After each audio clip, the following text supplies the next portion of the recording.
Hello friends, welcome back to Artha and Aakarsh channel. Friends ಇದಾಗಿದೆ ಈ ಬ್ಲಾಗಲ್ಲಿ ನಾನು ನಿಮಗೆ ಬಿಸಿಬೇಳೆಭಾತ್ ಹೇಗೆ ಮಾಡೋದು ಅಂತ ಹೇಳ್ಕೊಡ್ತಾ ಇದ್ದೀನಿ. ಫ್ರೆಂಡ್ಸ್ ನೋಡಿ, ಅಕ್ಕಿ ಬೇಳೆನೆಲ್ಲ ನಾನು ಹೇಗೆ ತೊಳಿತಾ ಇದ್ದೀನಿ ಅಂತ. ಸೊ ಒಂದು ಕಡೆ ಕುಕ್ಕರ್ ಇಟ್ಕೊಂಡು ನೀರು ಹಾಕಿದ್ದೀನಿ ಫ್ರೆಂಡ್ಸ್. ನಾನು ಸ್ವಲ್ಪ ಎಣ್ಣೆ ಹಾಕಿದ್ದೀನಿ. ಮತ್ತು ನೋಡಿ, ನಾನು 1 ಲೋಟ ಅಕ್ಕಿಗೆ ಅರ್ಧ ಲೋಟ ಬೇಳೆ ತೊಗೊಂಡಿದ್ದೆ. ಸೊ ಅದಕ್ಕೆ 3 ಲೋಟ ನಾನು ನೀರು ಹಾಕಿದ್ದೀನಿ. ಸೊ ನೋಡಿ, ಎಲ್ಲ ಕಾಯಿಪಲ್ಲೆನೆಲ್ಲ ನಾನು ಹಾಕ್ತಾಯಿದ್ದೀನಿ ಅದಕ್ಕೆ.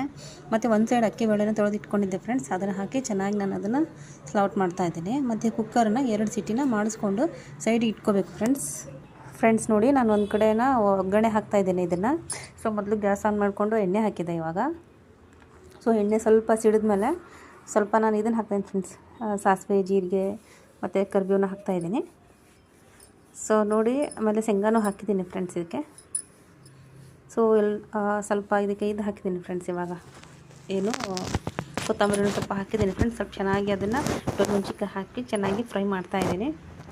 ತುಂಬ ದಿನ ಆಯ್ತು ಫ್ರೆಂಡ್ಸ್ ನಾನು ವಾಯ್ಸ್ ಕೊಟ್ಟು ಒಂದು ವಿಡಿಯೋ ಮಾಡಿದ್ದಿಲ್ಲ, ಒಂದು ಮಾಡ್ತಾಯಿದ್ದೀನಿ. ಉಳ್ಳಾಗಡ್ಡಿ ಹಾಕಿದ್ದೀನಿ ಫ್ರೆಂಡ್ಸ್ ಇವಾಗ ಇದಕ್ಕೆ.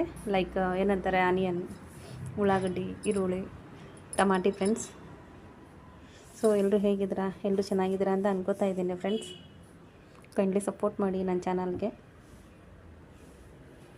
ಇದು ಸ್ವಲ್ಪ ಹಾಕ್ಬಿಟ್ಟು ಫ್ರೆಂಡ್ಸ್ ಇನ್ನೂ ಫ್ರೈ ಮಾಡ್ತಾಯಿದ್ದೀನಿ. ಸ್ವಲ್ಪ ಫ್ರೈ ಆದಮೇಲೆ ಫ್ರೆಂಡ್ಸ್ ಇದಕ್ಕೆ ಸ್ವಲ್ಪ ಅರಿಶಿಣ ಪುಡಿ, ಸ್ವಲ್ಪ ಖಾರ ಪುಡಿ, ಸ್ವಲ್ಪ ಉಪ್ಪು ಫ್ರೆಂಡ್ಸ್, ಮತ್ತು ಬಿಸಿಬೇಳೆಭಾತ್ ಪೌಡ್ರ್ ಅಂತ MTR ಸಿಗುತ್ತೆ ಫ್ರೆಂಡ್ಸ್. ಅದೊಂದು 10 ರುಪೀಸ್ಗೆ ಸಿಗುತ್ತೆ ಹಾರ್ಡ್ಲಿ ನಿಮಗೆ.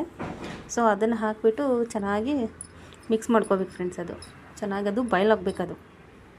ಸೊ ರುಚಿಗೆ ತಕ್ಕಷ್ಟು ಉಪ್ಪು ಹಾಕ್ಬೇಕು ಫ್ರೆಂಡ್ಸ್. ಇದಕ್ಕೆ ಒಂದು ಸ್ವಲ್ಪ ನೀರು ಹಾಕ್ಬೇಕು ಫ್ರೆಂಡ್ಸ್. ಇದಕ್ಕೆ ಸ್ವಲ್ಪ ನೀರು ಹಾಕಿ ಸ್ವಲ್ಪ ಫ್ರೆಂಡ್ಸ್ ಚೆನ್ನಾಗಿ ಇದು ಕುದಿಸ್ಕೊಳ್ಳಿ. ಒಂದು ಸೈಡು ನಾನು ಕುಕ್ಕರಲ್ಲಿ ಹಾಕಿದ್ದನ್ನು ರೆಡಿ ಮಾಡಿಟ್ಟಿದ್ದೆ ಫ್ರೆಂಡ್ಸ್, ಈ ಥರ ಸೈಡಿಗೆ.